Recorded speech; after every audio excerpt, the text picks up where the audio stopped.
stops on my road trip, and it's been awesome meeting you in person. As well, same as well.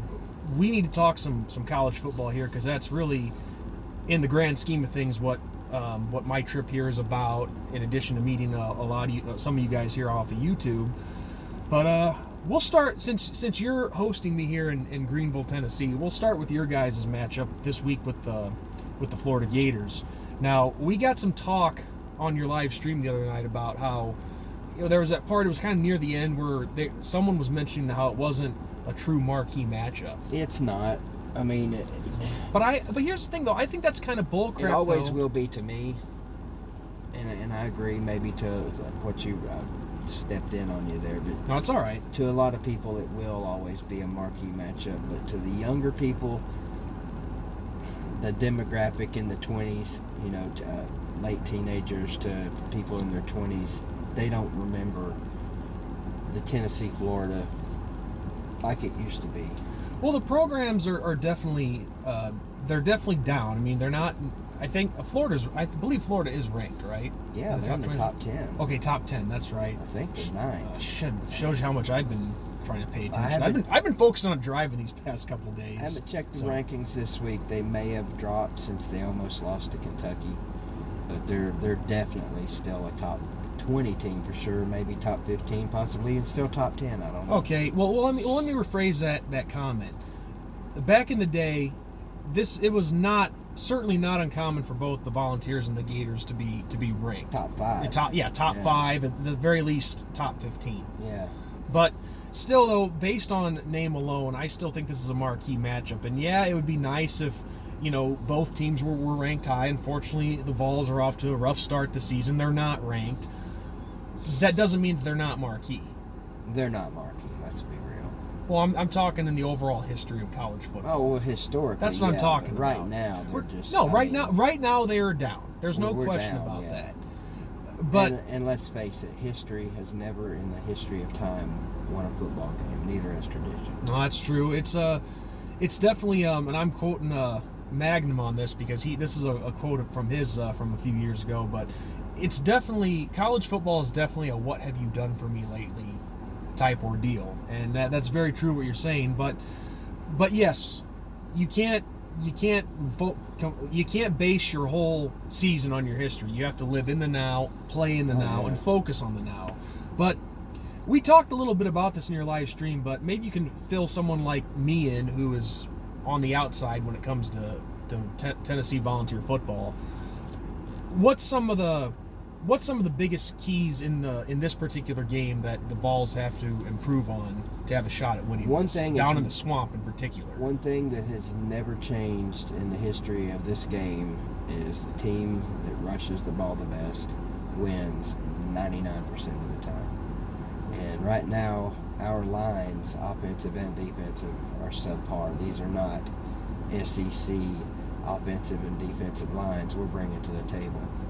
We struggled against Georgia State. In fact, they pushed us around. I'm not sure what conference those chumps play in. Sun Belt. But they didn't. Yeah, that's right, Sun Belt. They didn't play like a Sun Belt team. They didn't play like a Sun Belt team that day. And I'd say our boys on the offensive line would tell you the same thing.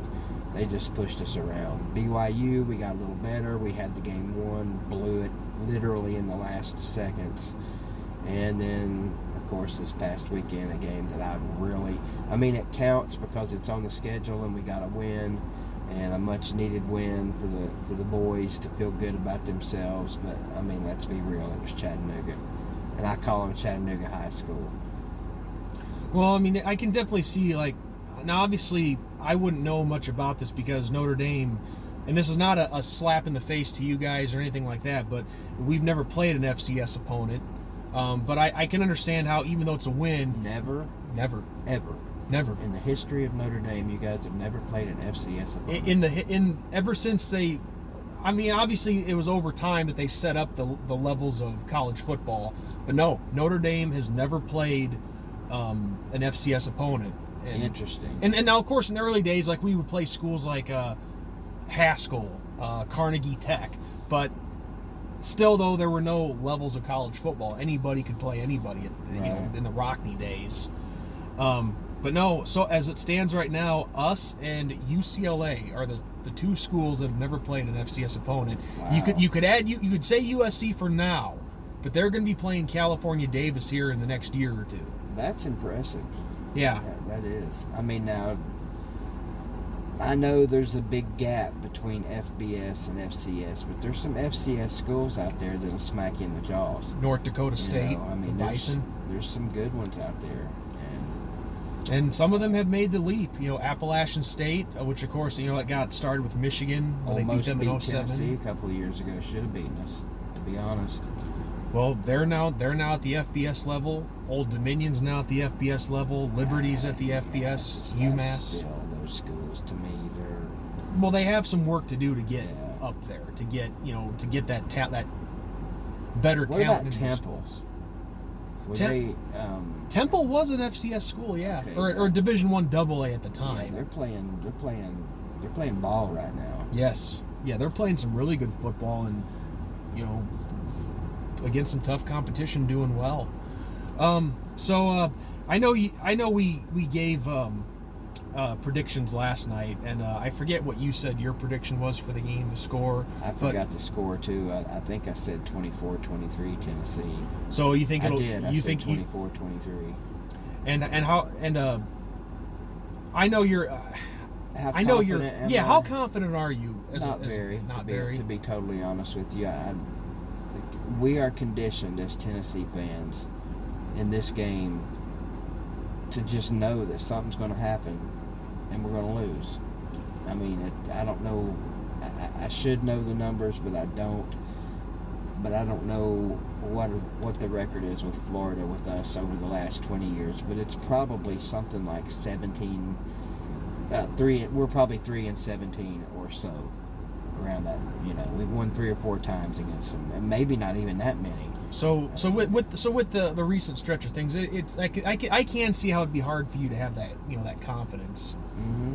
And we'll get to this in a second, but you know, it's kind of the same way with me and, you know, and the Irish playing against Georgia this weekend. But you know me, I'm never going to pick my team to lose. But at the same time, if we lose this is how I look at it. If we lose this game, I'm not going to be shocked, because this is a top quality program that we're playing. So I'm guessing it's probably kind of the same way with you. Like, if you lose, you're not going to be shocked. Yeah, not at all. But I know at the same time, though, you have all the confidence in your boys despite the bad start. You know, you won't stop pulling for them. You won't be negative. You're just going to stick behind them all the way. Some people might consider the way I've been this year